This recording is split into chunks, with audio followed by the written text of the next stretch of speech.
one thing that I felt like we were lacking was an example of going through strategies and then concepts. So I wanted to do that example today, and then we're also going to talk about making bench level prototypes. So to start with, I think this is a relevant example for the type of thing you guys would be thinking about. This is also very close to something you might see in a qualifying exams problem, particularly for product design. So imagine, you guys have seen solar lighting, that's talked about all the time in developing world circles.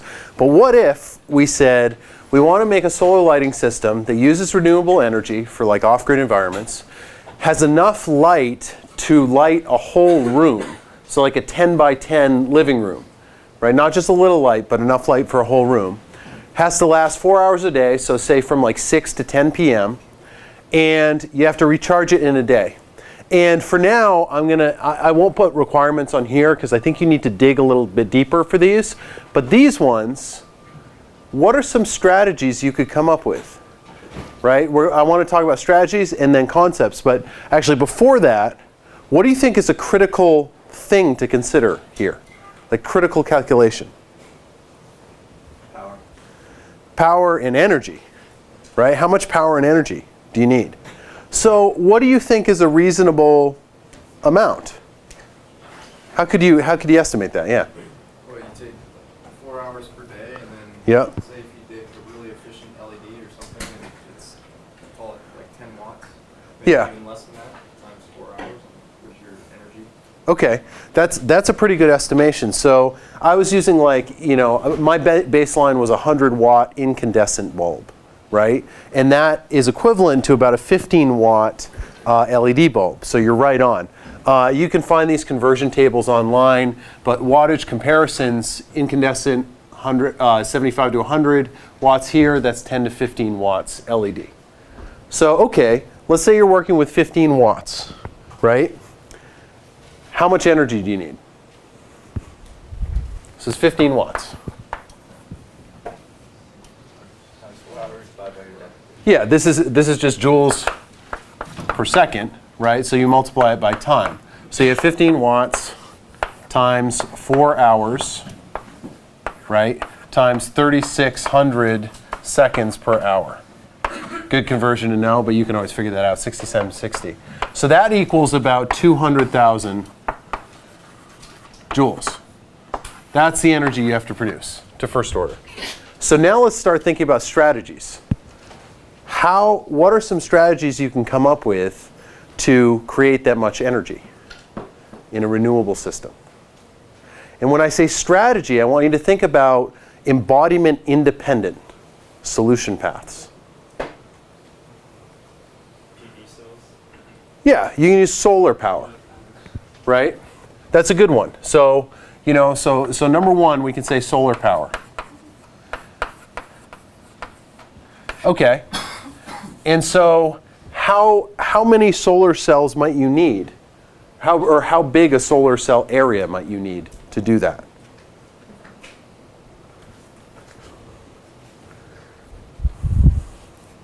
The incoming radiation is about 3 watts or something, and the radiation is falling on the panel.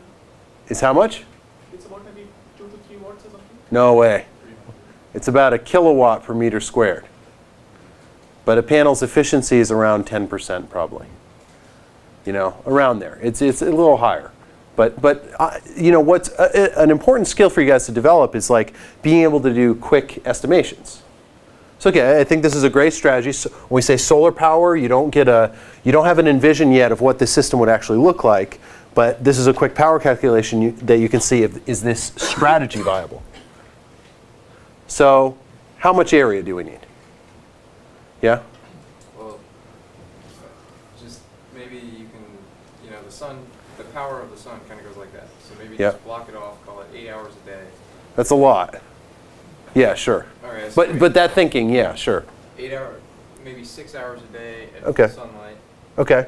Given you're in Africa or India or whatever, 1,000 watts per meter squared is a lot if you're in Massachusetts. But Yeah.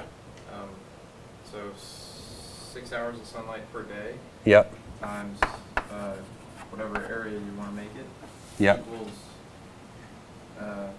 You'll have to Well, exactly, times like 1,000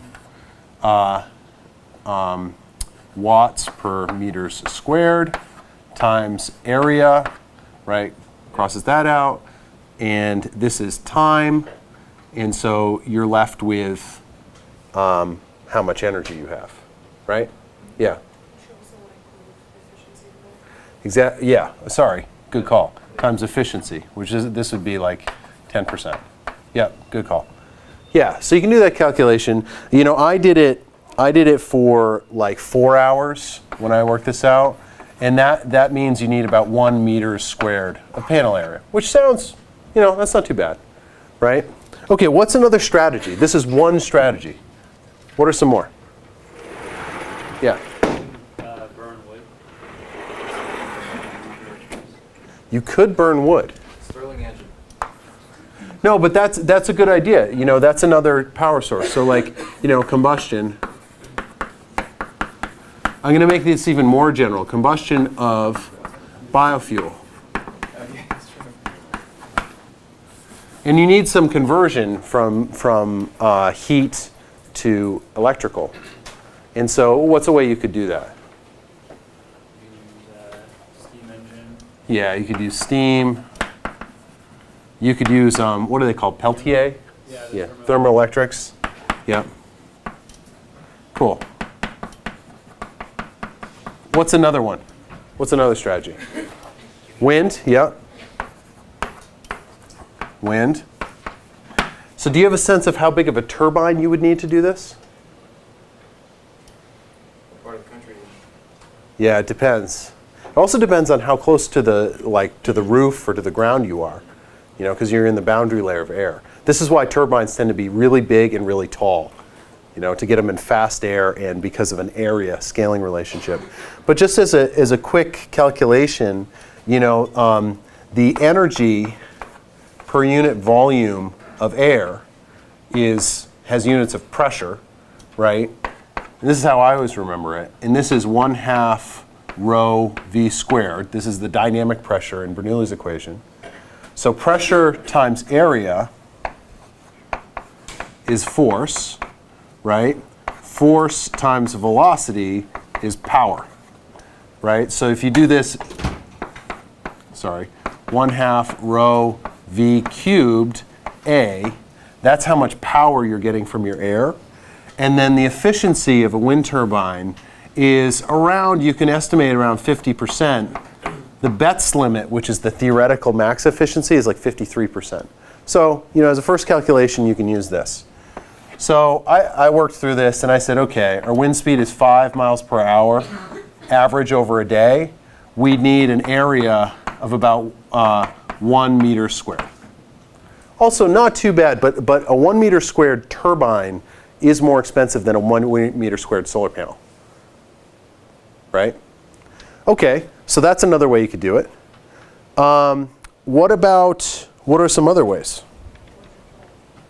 Waterfall? Yeah, hydro. Yep. That's really area dependent.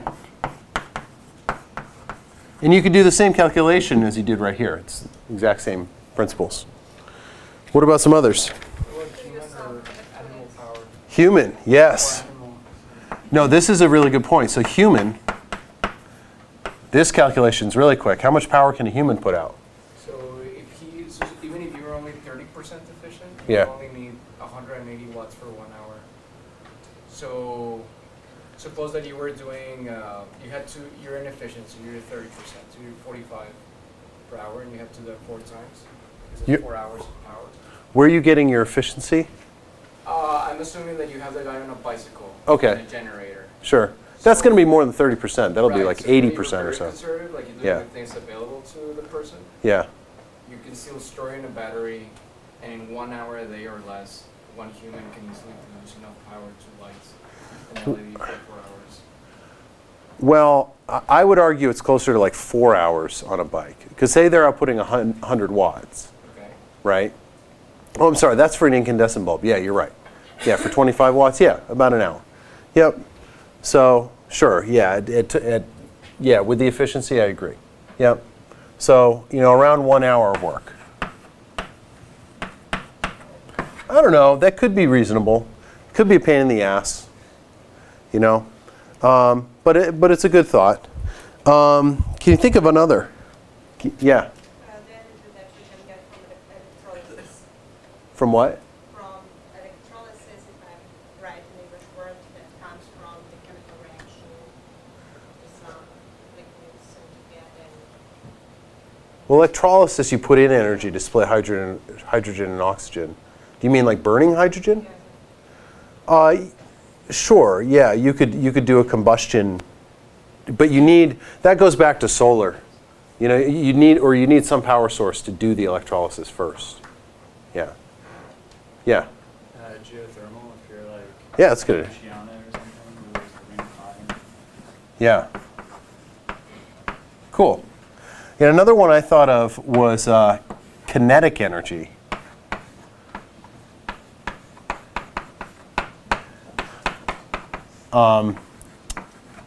And so, like, say you're throwing something around, you know, and you harvest some of the kinetic energy, or the play pump was like this too, right? Yeah. It was like I think you showed it to me recently, the soccer ball, which you Yeah. Yeah. Yeah. Okay. And so this one's interesting. How would you estimate this? I had to think about this for a little bit. So suppose that it weighs 200 kilograms, so it's half, so it's 100 kilograms. So you need to have something that is... The soccer ball weighs how much? Oh, That's a heavy soccer ball. You said it's a soccer ball? Yeah. Oh, I was just thinking any mass that you get people spinning. But this is Well, anyway, so you have half the mass of the softball, and then what the speed that it would have to go is really high then. yeah. So so a soccer ball is about 400 grams. Divided by the mass, by half the mass. Actually, the square root of 100,000 divided by the mass Okay. is the speed that the object has to be going by. Sure. If you had 100% efficiency, which you won't. Well, I think the trickier thing here is that, you know, kinetic energy is 1/2 mv squared, right? And you can think of like a soccer ball. I was thinking of the soccer ball, right? So you kick the soccer ball, you're imparting some velocity to it. So you're really putting the energy into it just during the kick. So you use that kick, you're recovering some percentage of it. You know, I said like maybe 10%. You know, so there's some efficiency here. And this is like every kick you get this. So how many kicks do you get per unit time in a game? Right? So this is energy per kick. Right? And I said, I thought the velocity would be maybe around 20 miles per hour. That sound about right? That's like 8 meters per second. You know, as an average. Okay. And then How are you recovering the energy? you have something moving in the ball, right, that maybe shakes around. But you don't want to take away all the kinetic energy, because then it's just like kicking a lead weight. It's like not like kicking a squash ball or something, you know. So you need to keep most of the kinetic energy in the ball. So I said, okay, let's say your efficiency is about 10%. You know, so you're still getting 90% of the kinetic energy. 20 miles per hour kick speed, you know, which is like a pass probably, at least your initial velocity. This is energy per kick. And so what I estimated is that you probably do one kick every 2 seconds,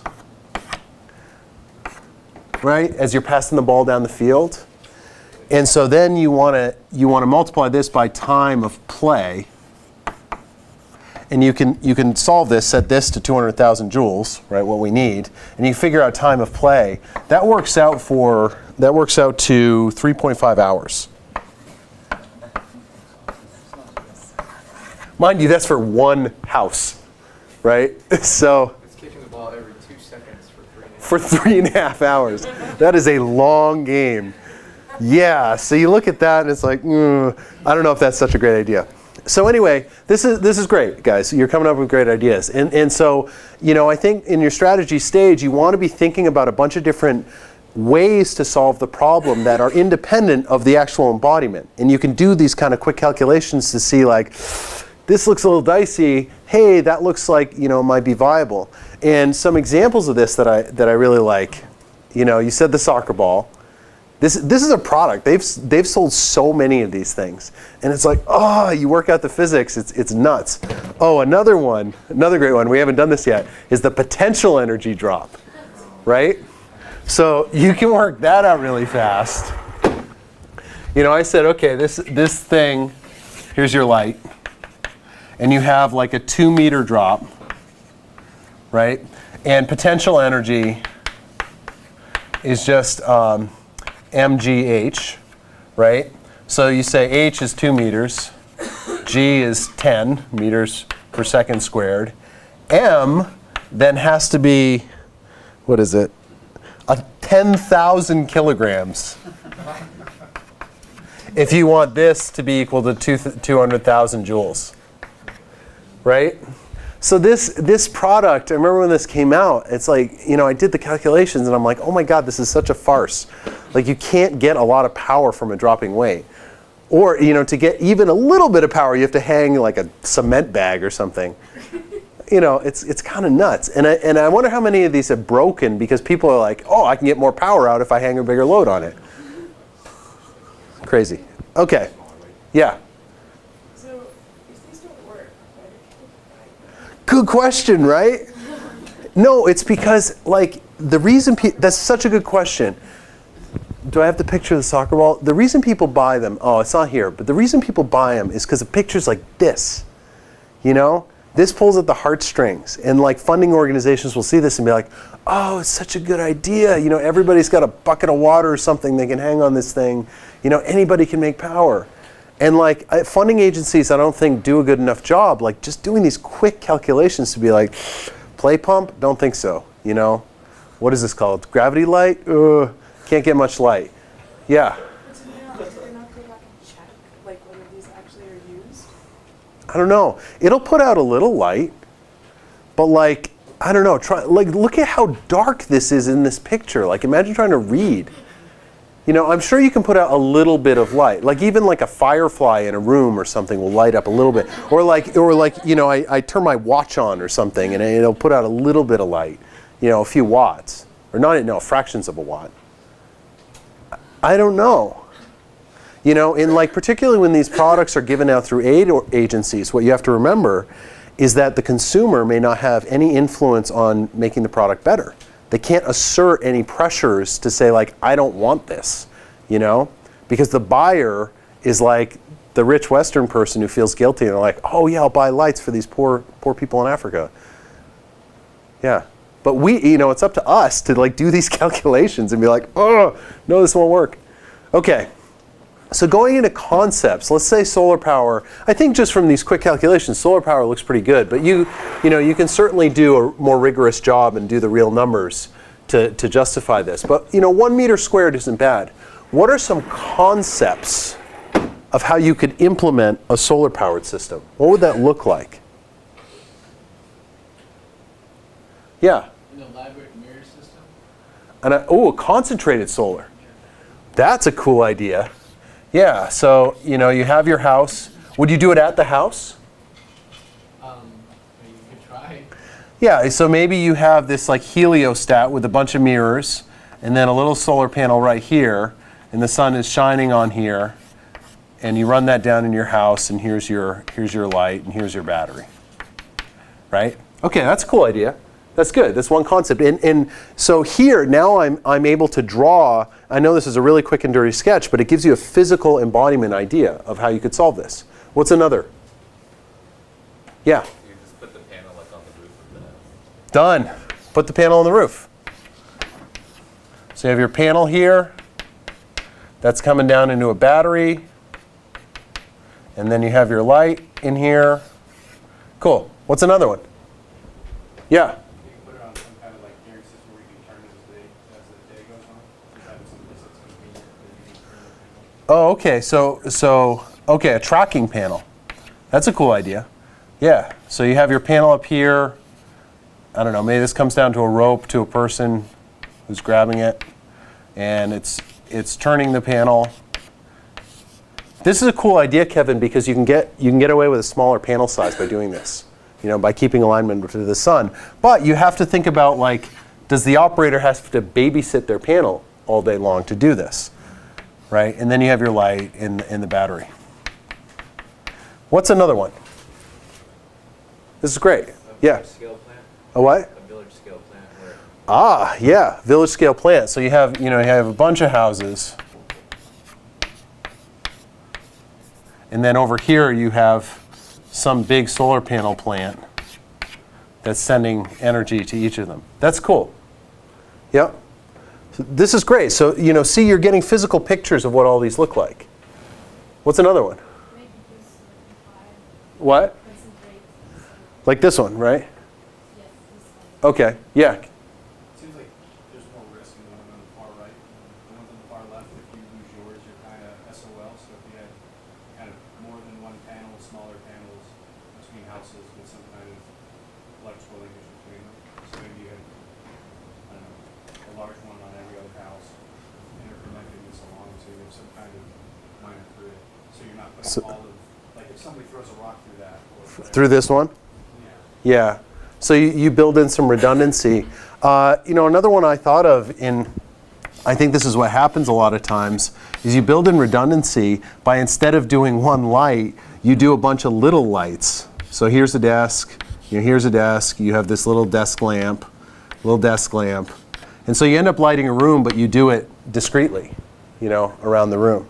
Another one that I don't know if anybody's done this as a business, but I've heard about it, is what you do is you have your house, you don't put any solar panels on your house, you have just the light here, you have the battery out here, and then you truck the battery every day or every few days to a big solar plant.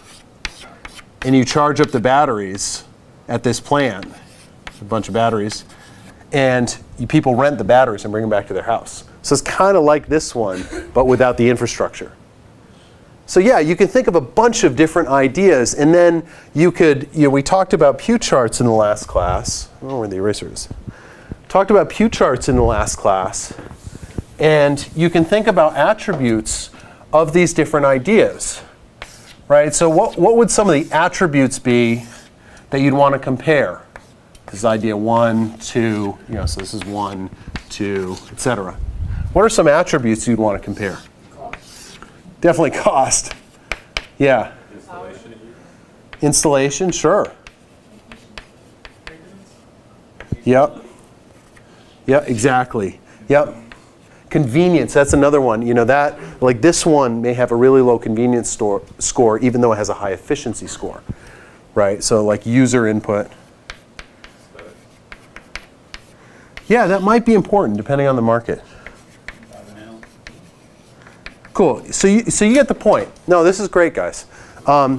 So I think this example illustrates how you can do a bunch of strategic thought, come up with a bunch of ideas, narrow them down, and then do a bunch of concept thoughts, narrow them down through some analysis. And you can do some efficiency calculations and cost calculations and all that stuff on these.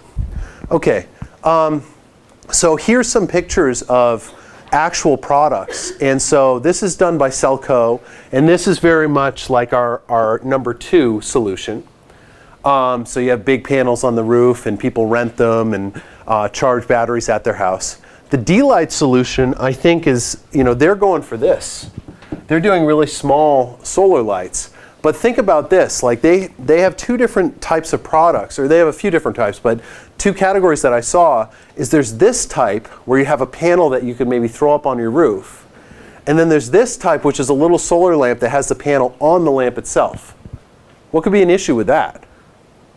why would you need light if you have the solar? No. These are 2 different product lines. So say a family buys one of these. What do they have to do every day? Take it outside and maybe babysit it so it doesn't get taken.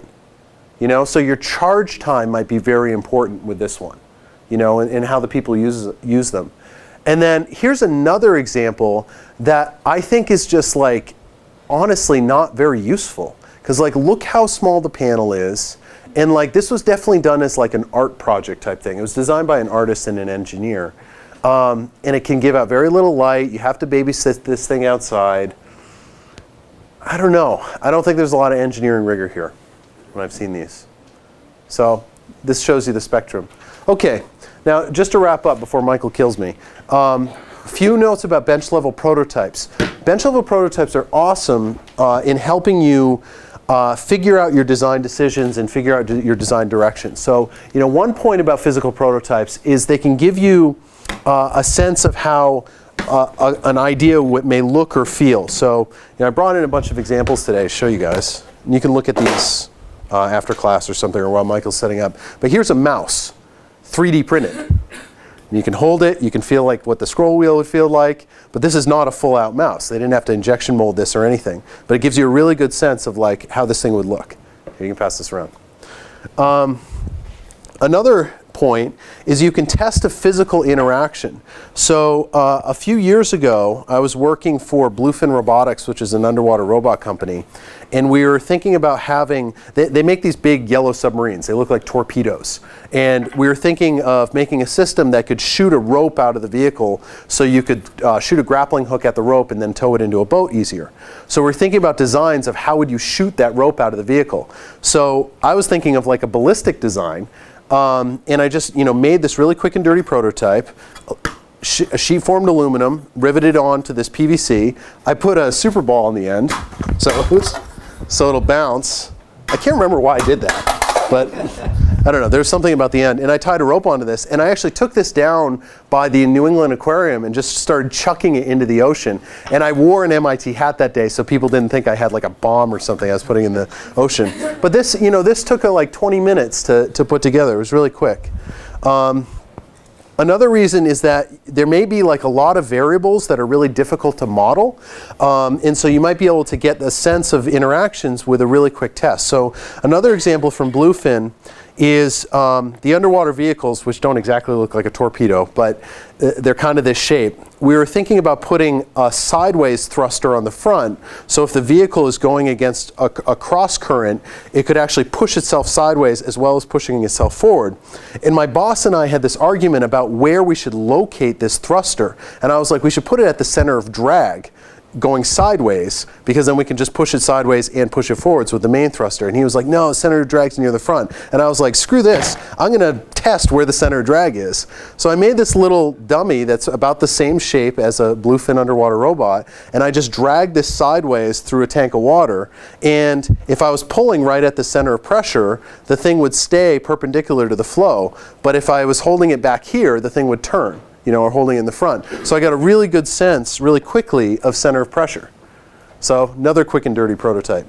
You can validate analytical calculations. So this was a quick bench level prototype from my PhD, and this was using particle image velocimetry on glass beads. And if you look at this, there's opaque beads and then clear beads, and I could shine light through the back, and ideally I'd be able to track where the opaque beads go with particle image velocimetry. So, I prepped this sample and then I put something in and moved it around, and I could measure physically the deformation of the soil so I could know volume changes, and then I could also measure it with PIV, and I could match PIV with experiment. And that was really quick, so you can check that out.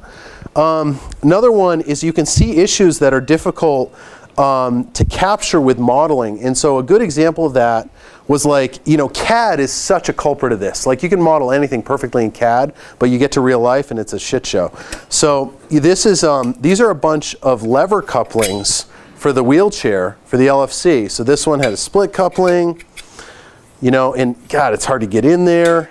This one, this idea was for a slot coupling.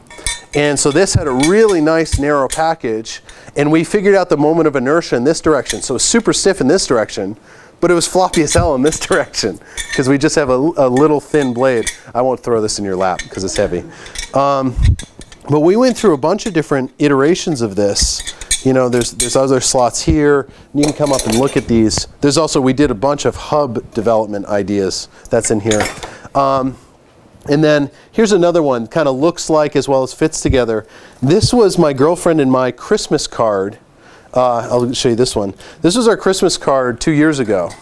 So we sent this Christmas tree, which was a Christmas ornament, and you could hang it on your tree like this, right? But I wanted to know if everything would fit together, because we shipped it as like separate pieces in a flat envelope like that.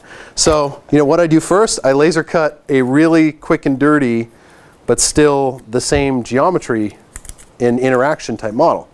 right? So I could tell like, oh, if I hold it here, it won't fall apart, and I can disassemble these. And then I did the real shape, and then I did it in plastic, and we made like 100 of them. So anyway, doing those type of quick tests can really help you. And I think one thing to remember is like, make it as simple as possible, but not simpler. And like the kings of this were the Wright brothers, right? You look at that plane, that is the most hacked together, like quick and dirty solutions. Not hacked together, but it's quick, quick and simple and elegant. But like the rollers on this, it rolled on a steel track. The rollers were made of bike hubs on the plane because they had a low rolling resistance on the track. And there's like hacksaw blades and all kinds of cool stuff in that thing that was just put together quickly. So anyway, this will lead into now what Michael will talk about, which is using the makerspace. You have any questions while he's setting up? I just wanted to mention that the idea of having the external solar panels with the battery you take. Yeah. At the last data seminar, I think it was a Celco speaker there. Yeah. And he mentioned that what they've done is they set the solar panels at a school, so the children get batteries, and they only charge them if they go to school. That's right. Sure, yeah. Yeah, that's right. And I had seen that model at Celco. That's right. Thanks for saying that. You guys all hear that? Like the model of like swapping out batteries at your house? What they did was they put the solar panel hub at the school, and the kids would carry batteries to school and get them charged. And so they're only getting light at the house if the kids went to school. That's really clever to promote education as well as power.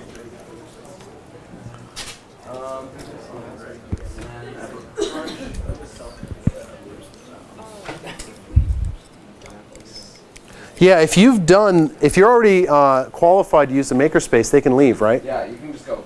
Have an easy day. Computers and make work great. Everyone else needs to get one shop policy and one safety policy. So I haven't done MakerWorks training. This is great. gets you qualified. Nice. It'd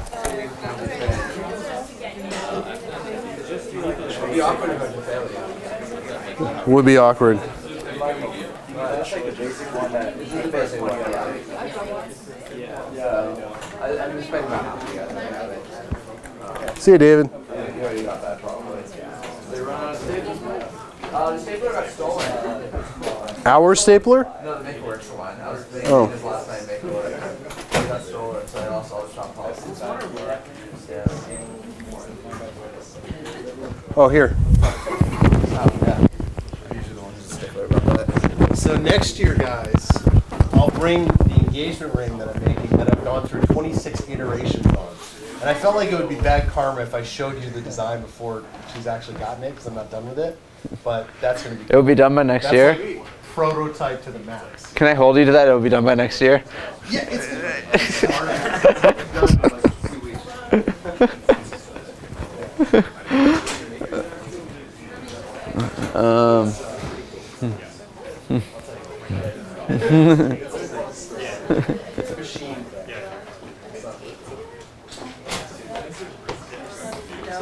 All right. Oh, this is a lot of people already done it. All right. All right. Let's get started. So I will be going over the Maker Monday training. It's obviously not Monday, but this is the basic training that everyone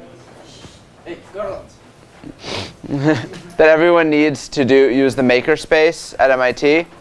So what the Makerspace is it's MIT, part of the Mechanical Engineering's new initiative to give people really awesome resources to use on their free time.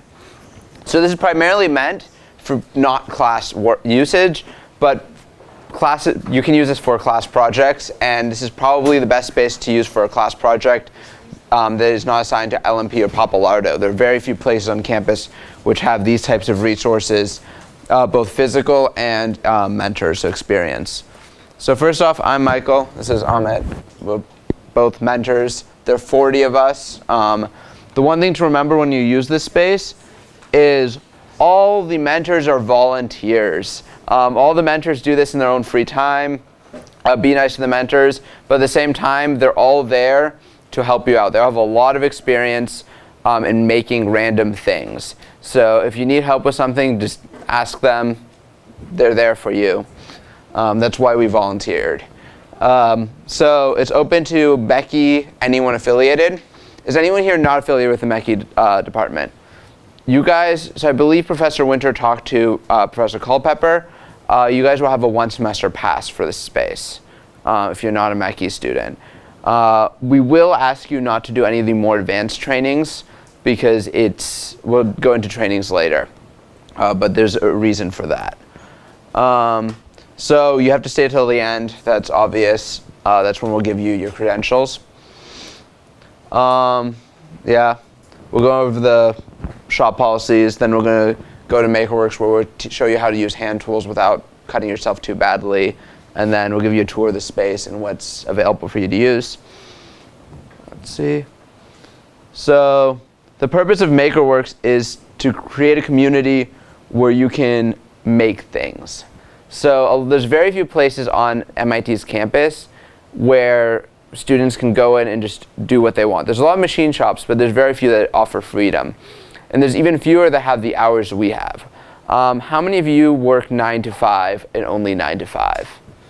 That's exactly. We're open 4 p.m. to 11 p.m. because that's when students tend to want to actually work. So, yeah, and we adjust our hours accordingly throughout the semester based on when people tend to be free. So this is what we have. In addition to this, there's another room with a bunch of electronics and testing equipment and meeting space. But as we go, we have a bunch of computers and where you can just do work. And they're equipped with a lot of software that you may or may not have access to on your computer, such as HSM Works Advanced.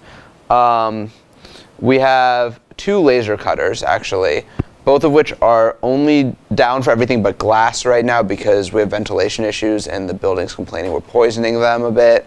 Then we have a water jet that's currently down but will be up by the end of the week. Any of you guys who are familiar with water jets know that they're up about 50% of the time. This is a very interesting water jet. Its serial number is 2, as in the second water jet ever built by Omax in the 1970s. So be nice to it. We have a ShopBot, which is a CNC router, very useful. Then we have a whole bunch of 3D printers. We actually have 5 or 6